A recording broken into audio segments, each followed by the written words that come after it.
Aviation experts say the airspace near Washington, D.C.'s Reagan National Airport is the least safe it's ever been. The NTSB is in the midst of 3 days of investigative hearings after the midair collision on January 29th involving that American Eagle flight out of Wichita and an Army helicopter. 67 people died, no survivors. KAKE's Pilar Pedraza joins us to take us through day 2 of the hearings. Pilar.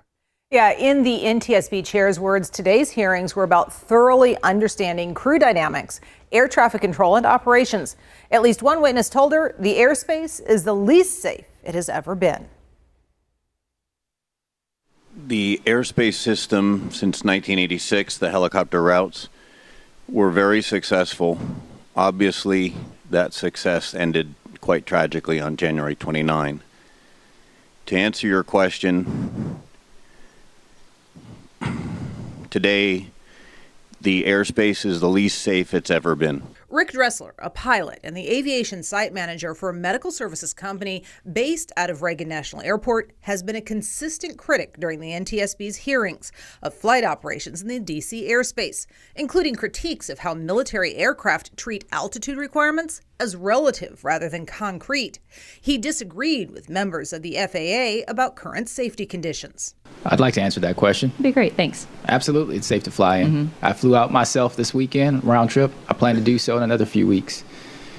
The U.S. is one of 193 countries in the world, but we operate and maintain and safely provide air traffic services to about 28 to 36% on any given day of the world aviation traffic. The controllers at DCA are responsible, well-trained, and I would have no problem leaving out on a flight in or out of that airport at any. But even the FAA admitted there are problems with parts of the safety systems. The air traffic safety awareness program is obsolete, it's ineffective, and it reduces accountability of individuals. And no one wants to readdress it.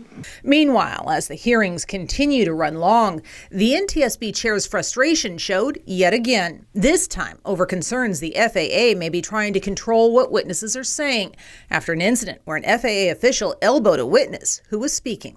I'm not going to make an assumption about that, but that person had stopped speaking as a result. We want people to be fully transparent and feel safe in providing us answers. So we're going to switch the panelists. I'm not going to put up with that. Now, day 1 of these hearings lasted 10 hours, and day 2 is running behind schedule. They're still going right now, with at least one panel of witnesses already told their testimony will be postponed till tomorrow. The hearings are scheduled to last only 3 days. Pilar Pedraza, KAKE News on your side.